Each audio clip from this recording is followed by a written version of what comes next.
আমার মেয়ে ছোট, আমি চেয়েছিলাম যে আমার মেয়ে। এনাকে চিনতে পারছেন? 90 দশকের ছোট পর্দার জনপ্রিয় নায়ক টনি ডায়েস। ভালোবেসে বিয়ে করেন পিয়া ডায়েসকে 2001 সালে। 2008 সালের শেষের দিকে তিনি স্ত্রী ও মেয়েকে নিয়ে যুক্তরাষ্ট্রে চলে যান। সেখানেই শুরু করেন নতুন বসতি।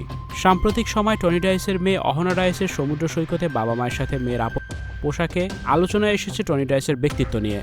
যে লোকটি তার অভিনয়, উপস্থিতি এবং কাজ একসময় টেলিভিশন সংস্কৃতির মার্জিত ছিল, তার মেয়ে কিনা বিগ করে সোশ্যাল মিডিয়ায় ছড়াচ্ছে।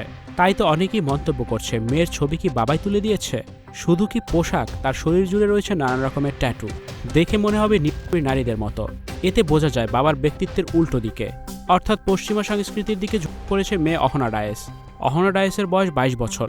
তিনি পড়াশোনার পাশাপাশি অভিনেত্রী, গায়িকা, নৃত্যশিল্পী, লেখক, কবি হিসেবে নিজেকে পরিচিতি হিসেবে জানান দেন। অহনার ছোটবেলা থেকে যুক্তরাষ্ট্রে বেড়ে ওঠা, বন্ধুবান্ধব সবাই পশ্চিমা, এমনকি তারা ধর্মীয়ভাবে খ্রিস্টান। অহনা ডায়েস সেই আবহে বেড়ে উঠেছে, কিন্তু অহনার মা বাবার পরিবর্তন তেমন নেই। তাহলে কি টনি ডায়েস তার মেয়েকে কন্ট্রোল করতে পারছে না? অহনার সোশ্যাল মিডিয়ায় ঘুরে দেখা যায় তার এই ছবি শুধু নয়, এর আগেও অনেক ছোট ছোট পোশাক পরেও ছবি ও ভিডিও রয়েছে। অহনার চলাফেরা নিয়ে নেটিজেনরা কথা তুলেছে। তারা বলছে, রুচিশীল, মার্জিত, ভদ্র কোনো নাট্য অভিনেতার নাম এলেই টনি ডায়েসের কথা আসবেই। সেখানে নিজের মেয়েকে মার্জিত করতে পারেনি টনি ডায়েস। বিশেষ করে সন্তান মানুষ করার ক্ষেত্রে বাঙালি সংস্কৃতি, শালীনতা ও মূল্যবোধের জায়গাকে অবহেলা করা হলেও প্রশ্ন ওঠে, সংস্কৃতি কি শুধু বক্তৃতা আর পরিচয়ের জন্য, নাকি আচরণে তার প্রতিফলন থাকা উচিত? একজন পরিচিত শিল্পীর কাছ থেকে সমাজ আরও দায়িত্বশীল অবস্থা প্রত্যাশা করেন, কারণ তাদের জীবনযাত্রা অনেকের কাছে আইডল হয়ে থাকে। বর্তমানে মেয়ে অহনা এবং স্ত্রী পিয়া ডায়েসকে নিয়ে নিউ ইয়র্কের লং আইল্যান্ডের রিক্সলি শহরে বসবাস করছেন টনি ডায়েস।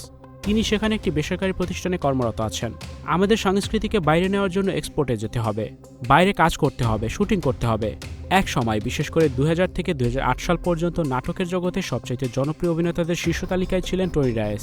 তিনি 1994 সাল থেকে 4 শতাধিক নাটক, ধারাবাহিক এবং টেলিফিল্মে অভিনয় করেছেন।